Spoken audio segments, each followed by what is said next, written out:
नमस्कार। आकाशवाणी जयपुर अजमेर से प्रस्तुत हैं प्रादेशिक समाचार।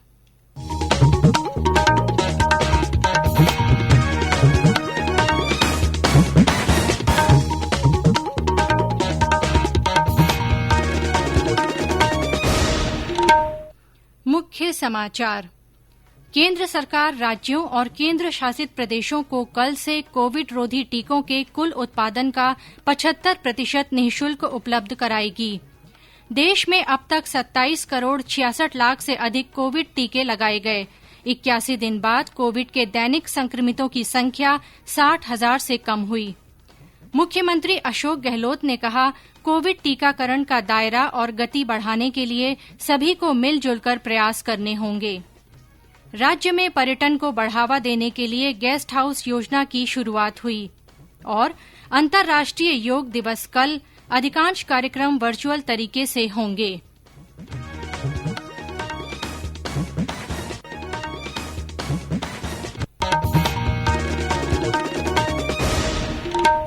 समाचारों के साथ मैं आरती नागर। देश कल से 18 वर्ष से अधिक आयु वर्ग के लिए सरकारी संस्थानों में कोविड रोधी टीकाकरण अभियान के लिए तैयार है। श्रोताओं से अपील है कि वे टीका जरूर लगवाएं। श्रोताओं से आग्रह है कि वे कोरोना संक्रमण के प्रति कोई लापरवाही न बरतें। जब तक आवश्यक न हो घर से बाहर न जाएं और इन आसान उपायों का पालन करें।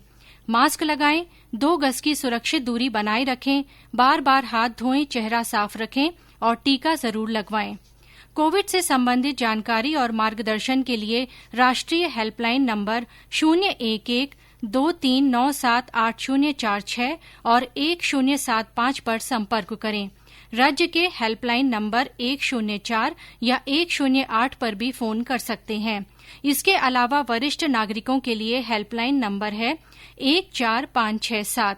मनोवैज्ञानिक सहायता के लिए फोन नंबर 08046110007 पर संपर्क किया जा सकता है। कोविड बाद की समस्याओं के बारे में श्रोता 181 पर जानकारी ले सकते हैं। बच्चों की सहायता के लिए 1098 पर फोन किया जा सकता है। और समाचार अब विस्तार से। केंद्र सरकार राज्यों और केंद्र शासित प्रदेशों को कल से कुल कोविड वैक्सीन उत्पादन का 75% निःशुल्क उपलब्ध कराएगी। ये वैक्सीन 18 वर्ष और इससे अधिक आयु के लोगों के लिए होगी। इसका उद्देश्य देश में कोविड टीकाकरण अभियान को मजबूती देना और आगे बढ़ाना है। अब राज्यों और केंद्र शासित प्रदेशों को वैक्सीन की खरीद नहीं करनी पड़ेगी और केंद्र सरकार ही इसका सारा खर्च वहन करेगी। देश में अब तक 27 करोड़ 66 लाख से अधिक कोविड रोधी टीके लगाए जा चुके हैं। स्वास्थ्य मंत्रालय ने बताया है कि कल 38,10,000 से अधिक टीके लगाए गए। इनमें से 32 लाख से अधिक लोगों को पहला टीका और 5 लाख से अधिक लोगों को टीके की दूसरी खुराक दी गई है। मंत्रालय ने कहा है कि अब तक लगभग 22 करोड़ 55 लाख लोगों को पहला टीका और 5 करोड़ 10 लाख लोगों को दोनों टीके लगाए जा चुके हैं। रेलवे द्वारा रेल कर्मियों और उनके परिजनों के टीकाकरण को गति देने के लिए राज्य सरकार के साथ समन्वय कर वैक्सीनेशन कैंप लगाए जा रहे हैं। उत्तर पश्चिम रेलवे ने इसके लिए विशेष पहल की है, जिसके तहत केंद्रीय कर्मचारी हित निधि से रेल कर्मियों को निजी अस्पताल से वैक्सीन लगवाने के लिए 500 और परिजनों के लिए अधिकतम 1,000 रुपये की सहायता राशि का प्रावधान किया गया है। स्वास्थ्य मंत्रालय ने कहा है कि पिछले 13 दिनों से देश में कोविड मरीजों की संख्या 1 लाख से कम रही है। पिछले 38 दिनों से नए रोगियों की तुलना में संक्रमण से ठीक होने वाले अधिक हैं। कल 87,000 से ज्यादा कोरोना रोगी स्वस्थ हुए, जबकि 58,419 लोगों में संक्रमण की पुष्टि हुई। इस समय देश में कोरोना रिकवरी रेट 96.27% है। देश में 81 दिन बाद दैनिक संक्रमितों की संख्या 60,000 से कम बनी हुई है। इधर प्रदेश के जयपुर जिले में आज 30 नए रोगियों में कोरोना संक्रमण की पुष्टि हुई। मुख्यमंत्री अशोक गहलोत ने कहा है कि प्रदेश में कोविड टीकाकरण का दायरा और गति बढ़ाने के लिए सबको मिलजुल कर प्रयास करने होंगे। श्री गहलोत आज प्रदेश में कोविड टीकाकरण में सहभागिता और जागरूकता बढ़ाने के संबंध में आयोजित वर्चुअल बैठक को संबोधित कर रहे थे। मुख्यमंत्री ने कहा कि कोविड महामारी की तीसरी लहर की आशंका को देखते हुए प्रदेश में इसकी रोकथाम के लिए तैयारियां की जा रही हैं। बैठक में सांसदों, मंत्रिपरिषद के सदस्यों, विभिन्न राजनैतिक दलों के प्रतिनिधियों, धर्मगुरुओं और सामाजिक संगठनों ने हिस्सा लिया। चूरू में कोरोना के कारण अनाथ हुई 51 लड़कियों को गौरी शंकर मंडावेवाला फाउंडेशन की ओर से गोद लिया गया है। राज्य विधानसभा में उपनेता प्रतिपक्ष राजेंद्र राठौड़ ने आज मेरी बेटी मेरा गौरव कार्यक्रम के तहत उन्हें 1,000 रुपए की राशि के चेक वितरित किए। इन बालिकाओं की 12वीं कक्षा तक पढ़ाई का खर्चा फाउंडेशन द्वारा उठाया जाएगा। उधर बीकानेर में अक्षय पात्र फाउंडेशन की ओर से शहर में रोजाना 1,750 जरूरतमंदों को भोजन और राशन सामग्री उपलब्ध करवाई जा रही है। केंद्र सरकार की ओर से कोरोना के प्रति जागरूकता लाने के लिए जन आंदोलन चलाया जा रहा है। इसी के तहत आकाशवाणी जयपुर के समाचार बुलेटिनों में प्रसारित की जा रही विशेष श्रृंखला जनता का संदेश जनता के नाम में सुनिए हमारे श्रोता का संदेश।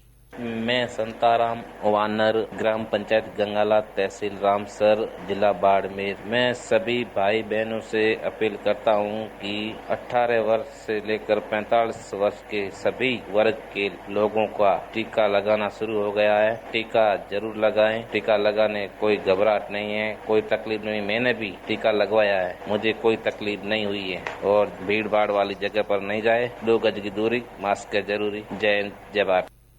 हमारे अन्य श्रोता भी कोरोना जन जागरूकता आंदोलन से जुड़ सकते हैं। जो लोग कोविड टीका लगवा चुके हैं वे भी अपना संदेश भेज सकते हैं। इसके अलावा मास्क पहनने, व्यक्तिगत स्वच्छता और साफ सफाई पर जोर देने वाले संदेश भी रिकॉर्ड कर या टाइप कर हमारे व्हाट्सएप नंबर 9414052368 पर भेजे जा सकते हैं। ये समाचार आकाशवाणी जयपुर अजमेर से प्रसारित किए जा रहे हैं। समाचार अभी और भी हैं, लेकिन उससे पहले कोरोना जागरूकता संदेश। चलो मिलकर एक शुरुआत करें, चलो एक फैसला आज करें। मास्क नहीं तो टोकेंगे, कोरोना को रोकेंगे। चलो एक इरादा करते हैं, चलो खुद से वादा करते हैं।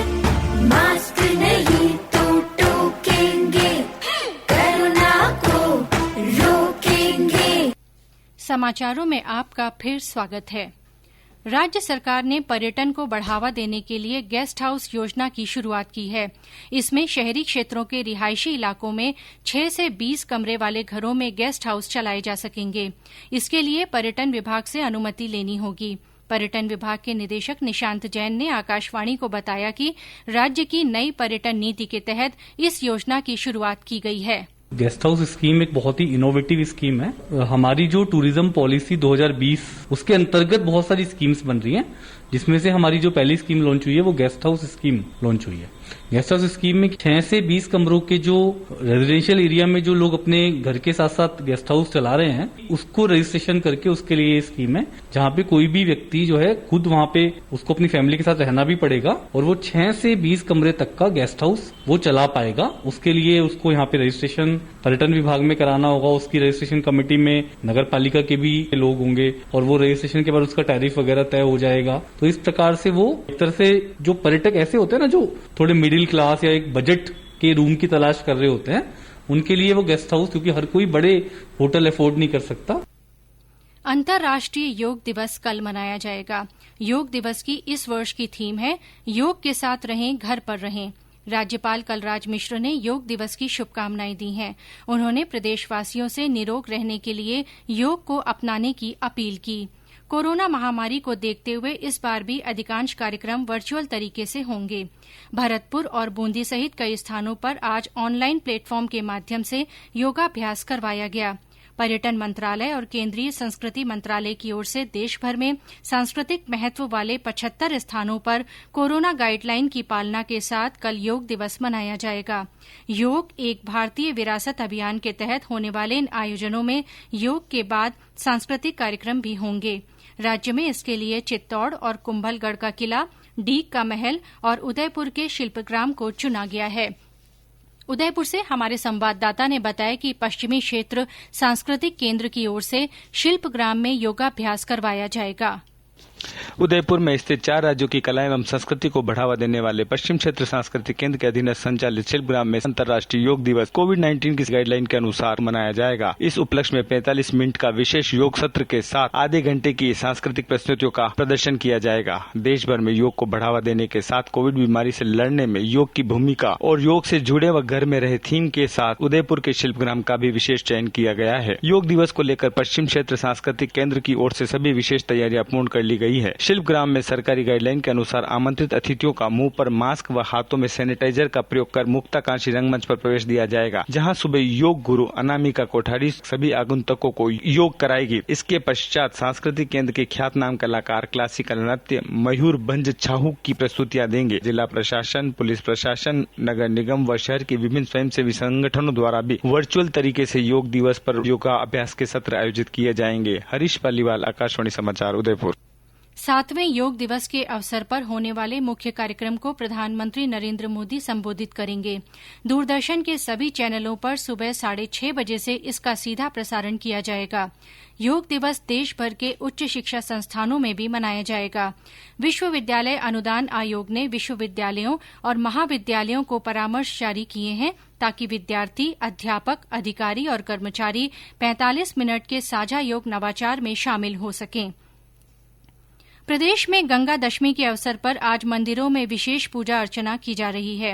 इससे पहले श्रद्धालुओं ने पवित्र सरोवरों में स्नान किया। भरतपुर में इस मौके पर पतंगबाजी भी हुई। टोंक और करौली में पर्यावरण संरक्षण और कोरोना निवारण के लिए हवन किया गया। धौलपुर जिले के तीर्थराज मत्स्य कुंड में कोरोना गाइडलाइन की पालना के साथ पूजा अर्चना की गई। हमारे संवाददाता ने बताया कि इस मौके पर दर्शनार्थियों ने दान पुण्य भी किया। धौलपुर जिले में गंगा दशमी का त्योहार हर्षोल्लास के साथ मनाया जा रहा है। कोरोना गाइडलाइन की पालना करते हुए जिलेवासियों ने उत्तर भारत के प्रसिद्ध तीर्थ स्थल तीर्थराज मचकुंड में डुबकी लगाकर पर्व लिया। इसके बाद दान पुण्य का कार्य शुरू हुआ। राज्य सरकार के आदेश पर धार्मिक स्थलों पर आम लोगों के लिए पूजा अर्चना शुरू की गई है। इसी आदेश को ध्यान में रखते हुए लोगों ने मचकुंड स्थित गंगा माता के मंदिर, 1 सदी पुराने भवा साहब का बाड़ा स्थित गंगा मैया मंदिर तथा पुरानी छावनी के गंगे मंदिर पर पूजा अर्चना की। अल सुबह ही भक्तों ने सत्तू, सुराही, फल तथा हाथ के पंखे का दान किया। इस बार जिले में एक विशेष दान देखा गया। लोगों ने दान सामग्री को मान पक्ष में न देकर गरीबों को अपने हाथ से सत्तू व फल खिलाए। गौरव शर्मा, आकाशवाणी समाचार, धौलपुर। प्रदेश सरकार द्वारा रीट भर्ती 2016 अंग्रेजी की विशेष अनुमति याचिका एसएलपी वापस लिए जाने का अभ्यर्थियों ने स्वागत किया है। इस पर सीकर में आज सैकड़ों अभ्यर्थियों ने शिक्षा मंत्री गोविंद सिंह डोटासरा का आभार जताया। इस अवसर पर सादुलपुर के पूर्व विधायक मनोज न्यांगली भी उपस्थित थे। और अब मौसम। प्रदेश में आज दौसा, सीकर, बीकानेर, करौली, बांसवाड़ा, अजमेर सहित अन्य कई स्थानों से बारिश के समाचार हैं। दौसा में दोपहर में करीब 2 घंटे तक जमकर पानी बरसा, जिससे शहर के निचले इलाकों में पानी भर गया। सीकर में भी तेज हवाओं के साथ बारिश का दौर जारी रहा। बरसात से किसानों के चेहरे खिल गए। मानसून पूर्व की वर्षा के साथ ही पिछले कुछ दिनों से किसानों ने खेतों में बुवाई की तैयारियां शुरू कर दी थीं। मौसम विभाग ने आज जयपुर, दौसा, अलवर, नागौर, टोंक, अजमेर, करौली सहित कुछ स्थानों पर हल्की से मध्यम बारिश की संभावना जताई है। जयपुर, सवाईमाधोपुर और टोंक जिलों में कहीं कहीं तेज बरसात भी हो सकती है।